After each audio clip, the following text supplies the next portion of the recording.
Paraxá em pauta agora é Aharei Mot.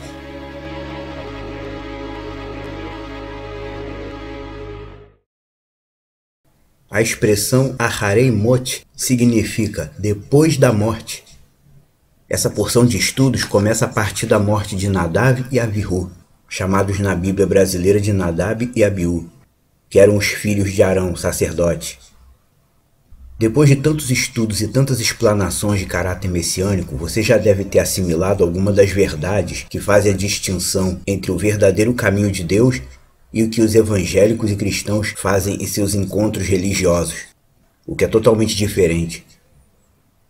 A porção Aharei Mot, em sua divisão integral, ele compreende os 3 capítulos de Levítico, 16, 17 e 18.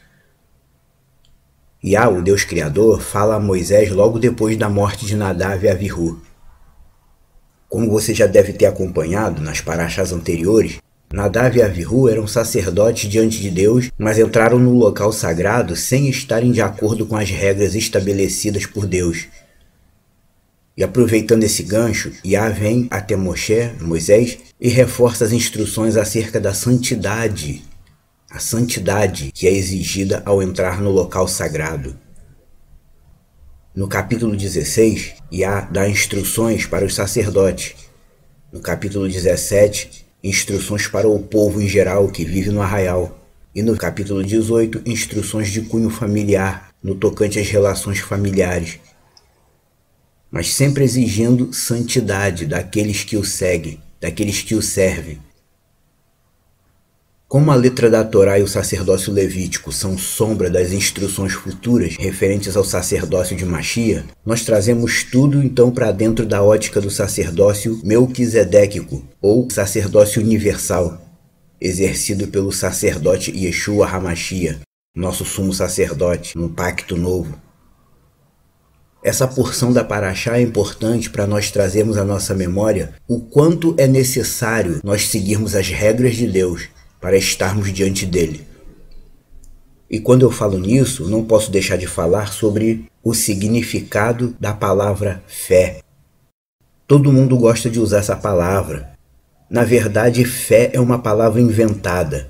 Essa palavra foi criada pelo sistema católico, a partir da palavra latina fide. Essa palavrinha nasceu no coração de Satã. Não se espante de eu dizer isso, porque eu vou explicar por quê. A palavra fé nasceu no coração de Satã, se é que ele tem coração.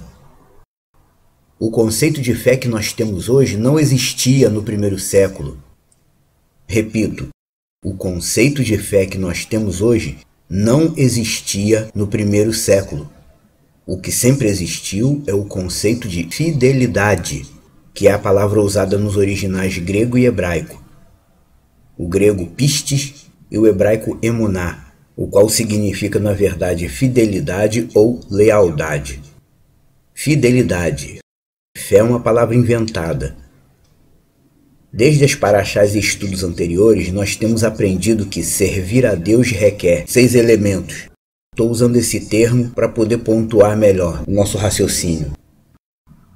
Desde as paraxás e estudos anteriores, nós temos aprendido que servir a Deus requer 6 coisas: intenção, regra, sacerdócio, oferenda, emoção e sentimento. Sem essas 6 coisas não se serve a Deus corretamente. Não se serve a Deus satisfatoriamente. Servir a Deus requer intenção, regra, sacerdócio, oferenda, emoção e sentimento. Mas o sistema religioso põe na cabeça do povo que servir a Deus requer apenas fé. Apenas fé. Sola fide, como dizia Martinho Lutero, o pai do antissemitismo. Sola scripta sola fide. Só fé. Só fé não. Entenda isso. Ideologicamente falando, a servidão que agrada a Deus, e sempre agradou desde o início, requer esses 6 elementos: intenção, regra, sacerdócio, oferenda, emoção e sentimento. Amarás a Yah teu Deus com todo o teu coração, toda a tua alma e toda a tua força. Só essa declaração aí já inclui intenção, sentimento e emoção. Não basta saber que Deus existe. A verdadeira servidão a Deus, que agrada a Deus, requer intenção, sentimento e emoção. Você se aproxima de Deus por quê? Você adora a Deus para quê? Você está diante de Deus com o coração leve? Você gosta de estar diante de Deus? Intenção, sentimento e emoção. Com a mudança de sacerdócio do Levítico para o Melquisedéquico, o nosso sumo sacerdote é o próprio Yeshua HaMashiach. E a oferenda que se oferece a Deus é o quê? É a nossa vida. A minha vida e a sua. E também, entre os elementos, eu cito regra. Tem que ter regra. A regra, como sempre, é a Torá, a lei de Deus, a instrução divina, que continua valendo até hoje e nunca deixará de valer. Você já sabe, né? Yeshua não aboliu a Torá. Ele simplificou a compreensão da Torá para aqueles que não são judeus. Mas o sistema continua ensinando que para você servir a Deus só precisa de fé. Isso não é verdade. Shaul, conhecido como apóstolo Paulo, escreveu aos romanos dizendo: o justo viverá em fidelidade. Quer dizer, o homem de Deus deverá viver fielmente. O homem de Deus, para agradar a Deus, para viver para Deus, ele deverá viver fielmente, fiel aos ensinamentos de Yeshua. Mas aí alguém veio e adulterou a tradução do texto e transformou o viver em fidelidade, o viver fielmente, em viver pela fé. Eu não sei se você já reparou isso, mas do ponto de vista evangélico, viver pela fé significa você viver na dependência de coisas sobrenaturais. A pessoa que diz viver pela fé, ela está sempre à espera de que alguma coisa inédita aconteça de repente na vida dela. Só coisa boa. Quer dizer, o indivíduo não procura refinar sua intenção, não trabalha sua paciência, não direciona suas emoções e sentimentos para as coisas espirituais, não aprende a lidar com as adversidades, mas está sempre à espera de algo sobrenatural, sempre à espera de algum bem celestial, algo que ele não merece. É isso o conceito que é empurrado para a gente de viver pela fé. O sujeito está sempre à espera de algo sobrenatural, que vai impactar a vida dele e vai fazer todo mundo dizer: ó, esse cara realmente é de Deus. Um sujeito assim, ele não pratica o que foi ensinado por Yehudá. Judas, a penúltima epístola, antes do Apocalipse, chama de Judas, Yehudá. Yehudá, o Judas, ele escreveu dizendo o quê? Que nós devemos batalhar pela fidelidade que nos foi entregue. Mas com o surgimento da palavra fé, inventada pelo sistema católico, eles colocaram que devemos batalhar pela fé que foi entregue. Assim fica muito difícil entender o que ele quis dizer. Porque no entendimento cristão, batalhar pela fé é você fazer força para continuar acreditando na graça de Deus, mesmo em meio a coisas ruins e momentos desagradáveis. Você faz força para continuar acreditando. Batalhar pela fé para eles é isso. Não foi isso que Yehudá, Judas, estava falando. Quando ele diz que devemos batalhar pela fidelidade que nos foi entregue, ele está nos exortando que devemos lutar para nos manter fiéis ao legado que Yeshua nos entregou. A cada um de nós que servimos a Deus por meio de Yeshua, quando nós tivemos um encontro com Yeshua, Yeshua nos entregou um legado dele. Há algo que ele deixou para os seus discípulos. Sim, porque nós chegamos até ele porque ele nos amou e nos atraiu com seu amor. Ele se revelou a nós e abriu nosso entendimento. E a partir daí, ele colocou as leis dele no nosso coração. Foi assim que ele entregou o legado dele a nós. Nós não decidimos nosso futuro, nem plantamos o bem pela nossa própria vontade. Isso nem existe. Nós apenas recebemos o legado que ele nos entregou quando nos escolheu. Tem muita gente que ainda não entende isso. Quando você entrou literalmente na presença de Deus por meio de Yeshua, ele colocou os ensinamentos dele no teu coração e na tua mente, como diz o autor de Hebreus. E assim, dessa forma, ele te entregou o legado dele. Então, você precisa batalhar pela fidelidade, como disse Yehudá. Batalhar pela fidelidade que te foi entregue. Yeshua te entregou um legado para você aprender e obedecer. Você precisa batalhar para se manter fiel a isso. Precisamos lutar diariamente apenas para não nos deixarmos ser corrompidos pelo mundo. A nossa grande luta não é para exercermos atos de poder, nem para demonstrarmos poder, nem jogar raio em ninguém. Nós temos que lutar para nos manter dentro daquilo que Deus nos deu. Essa é a nossa grande luta. Você entende isso? Você já deve ter reparado que sempre que a pessoa inicia sua vida espiritual, no início tem mais amor, mais dedicação, tem mais fervor, tem mais apego, que é aquilo que chama na Bíblia de primeiro amor. No início sempre tem mais tudo, mais amor, mais dedicação, mais apego. Isso acontece por quê? Porque quando você tem o seu primeiro encontro com Yeshua, ele te entrega o legado dele. Você não plantou nenhum bem, nem acordou um dia com vontade de conhecer Deus. Ele se manifestou a você e entregou o legado dele para você poder servir a Deus da maneira correta. Foi isso que Judas quis dizer. Assim que nós recebemos de Yeshua esse legado, esse conteúdo espiritual, e entendemos que Deus está começando a cuidar de nós, automaticamente a gente se dispõe a ser fiel. Fidelidade é isso. A fidelidade é algo concreto, não é como a fé. Fidelidade é um conceito concreto. Fé é um conceito abstrato. Repito, fidelidade é um conceito concreto. Fé é um conceito abstrato. Isso não é tão difícil de compreender. Fidelidade a Yeshua é tão somente ser fiel. É ser fiel ao que Yeshua nos transmitiu. Você lê a palavra, identifica o mandamento, compreende a ordenança e a tua mente te diz: achei o que eu precisava. É disso que eu preciso aprender a ser fiel a isso aqui que está escrito, pois não existe outra verdade para ser obedecida. Se eu for fiel a isso aqui que está escrito no texto sagrado, eu estarei em obediência ao Deus que me criou e ao Messias que me salvou. Fidelidade é isso. Mas a palavra fé, que é a palavra inventada pelo sistema religioso, a palavra fé pressupõe algo subjetivo, algo sem forma definida. O conceito atual de fé ainda é pior. O conceito atual de fé, dependendo de quem fala, tem significados totalmente diferentes do âmbito espiritual. Como assim? Como assim? Um exemplo. Todas as religiões usam a palavra fé. O muçulmano, sobre a sua religião, ele diz: essa aqui é a minha fé. O hindu, sobre o hinduísmo, ele diz: essa aqui é a minha fé. O Hare Krishna, sobre a sua religião, ele diz: essa aqui é a minha fé.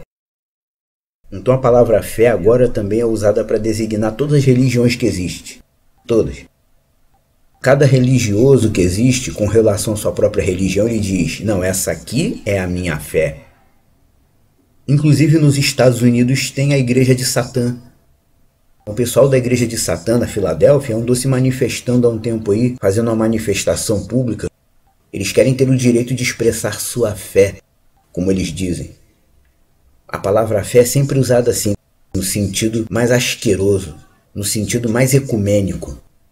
Satã é o verdadeiro pai da palavra fé. E na condição de pai da palavra fé, que é uma palavra inventada, eu repito isso e friso para você lembrar, Satã semeou essa palavra em toda a terra. E essa palavra é usada de várias formas diferentes. Hoje em dia, fé significa religião ou capacidade de acreditar em algo que parece improvável ou impossível. A palavra fé é uma palavra muito mais secular do que religiosa. Todo mundo usa essa palavra. Todo mundo. O cara sai para procurar um emprego e diz para si mesmo: eu tenho fé que hoje eu vou conseguir. Cadê o sentido espiritual nisso? Eu já vi pessoas também dizendo coisas como: isso assim, eu não acredito nisso não, mas eu tenho fé que vai dar certo. Isso faz algum sentido? A pessoa não acredita naquilo, mas tem fé. E eu já ouvi um pastor numa igreja dizendo a seguinte frase: irmão, Deus já tem fé em você, só falta você ter fé em você mesmo. Olha a expressão que o pastor usou para estimular o povo. Deus já tem fé em você, irmão, só está faltando você mesmo ter fé em você. Isso não é bizarro? É Deus que tem que ter fé na pessoa. O sistema inventa a palavra, depois o próprio sistema inverte o sentido da coisa. A palavra fé não é de Deus. Guarde isso. Desde que a palavra fé foi inventada pelo sistema católico, ela já mudou de sentido várias vezes. E por fim, saiu das fronteiras da religião e adquiriu um novo significado, que vale também para a vida social. O cara, às vezes, na autoajuda, ele quer te levantar, você está meio caído, ele diz, tenha fé em você mesmo. Mas a palavra fé não era usada para o conceito religioso, agora você tem que ter fé em você mesmo. Definitivamente, Deus não está nisso. Deus não está na palavra fé. E eu, desde a minha restauração espiritual em 2003, eu venho deixando os vícios de religião para trás e parei de usar essa palavra. Agora eu só uso a palavra correta, que é fidelidade. O justo viverá em fidelidade. Salvação pela fé não existe. O que Yeshua trouxe foi a salvação pela fidelidade a Ele. Ser fiel ao que Ele ensina. Yeshua é o mestre que nós estávamos precisando para conseguirmos servir a Deus. Ele é mestre, ele é Mashiach. Consequentemente, ele é o mestre definitivo da Torá. E a verdadeira interpretação da lei de Deus é o que vem dos ensinamentos dele. Os judeus atuais não estão querendo admitir isso. Eles ainda estão agarrados àquele conceito de 613 mandamentos, criado por Maimônides, um rabino famoso. Maimônides estabeleceu esse conceito de que são 613 mandamentos e os judeus ainda estão agarrados nesse conceito. Inclusive os que dizem que acreditam em Yeshua. Estão agarrados no conceito de 613 mandamentos. Irmãos, em nome de Yeshua HaMashiach, entenda isso. Não existem 613 mandamentos. Os mandamentos que existem são 10. São 10. O que vem a partir daí, no desenrolar da interpretação, são os preceitos, estatutos, os conselhos, as normas. Mandamentos são 10. Enfim, depois de tantos estudos e paraxás, precisamos compreender isso. O conceito de fé é um conceito secular, filosófico e religioso. Essa palavra é mais usada por quem não tem religião do que por quem tem. Quem serve a Deus por meio de Yeshua não tem fé, tem fidelidade. Fidelidade ao que ele ensinou. Ele disse que a salvação vem dos judeus, mas ele nunca disse que a salvação vem do judaísmo. Os seguidores de judaísmo costumam dizer que o judaísmo é a única religião dada por Deus. Mas nós sabemos que Deus não deu religião nenhuma. Ele deu a Torá, a lei dele, que tem sido muito mal interpretada por sinal. Para o mundo, fé é apenas a capacidade de acreditar em algo improvável, em algo impossível. Por isso, todas as religiões do mundo são classificadas como tipos de fé, tipos diferentes de fé. Aí eles dizem, fé é subjetivo, você tem a sua e eu tenho a minha. Se a gente for olhar por esse ponto de vista, com a tradução bíblica dizendo que a salvação é pela fé, então a gente vai ter que pensar que todas as religiões salvam. Porque cada uma é chamada de fé. Cada religioso pega a sua crença e diz, essa aqui é a minha fé. Se a salvação é pela fé, então tudo isso salva? Você já parou para pensar nisso? E o verbo crer também foi inventado para acompanhar a palavra fé. A palavra substantivo inventada, fé, e o verbo inventado para acompanhar, verbo crer. Quem crer será salvo. A expressão quem crer será salvo puxa o religiosismo para o mundo da fantasia. Quer dizer, se você acreditar em Deus, você será salvo. Se você tão somente acreditar, não precisa nem seguir lei nenhuma, não precisa nada. Só precisa você acreditar que Jesus Cristo é Deus, como eles dizem. Se você apenas acreditar que Jesus Cristo é Deus e a Bíblia é de Deus, você está salvo. É a impressão que passa. Segundo esses que pensam assim dessa forma, as religiões são diferentes porque Deus lida com pessoas diferentes e por isso cada um tem uma estrutura de pensamento e compreensão.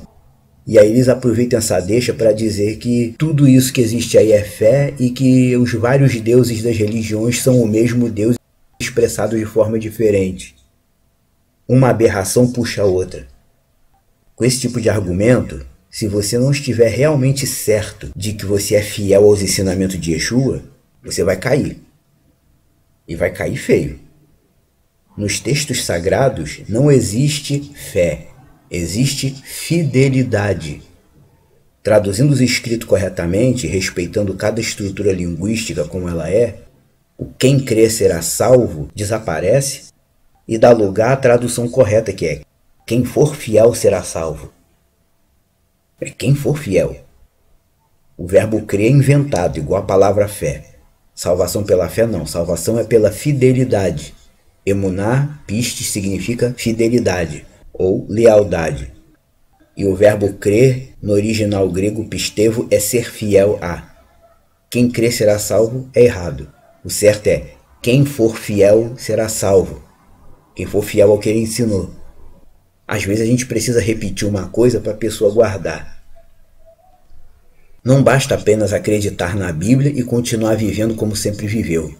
Tem que acreditar nela, ler, compreender, sentir, desejar, ser tocado por Deus e se oferecer a Ele para viver para Ele, até morrer. E é aí que entra aquela famosa expressão bíblica, quem perseverar até o fim será salvo. Porque perseverar significa insistir, ser insistente. Quem perseverar até o fim será salvo, ou seja, quem se tornar fiel ao legado de Yeshua e insistir nisso enquanto viver, aí esse sim, esse será salvo. A pessoa tem um encontro com Yeshua, recebe o legado dele, e ao receber o legado dele, reconhece o dever de obedecer o que ele ensinou. E insiste nisso enquanto estiver vivo aqui nesse mundo, para poder depois ter o direito de estar vivo no mundo vindouro. Quem tem ouvidos, ouça.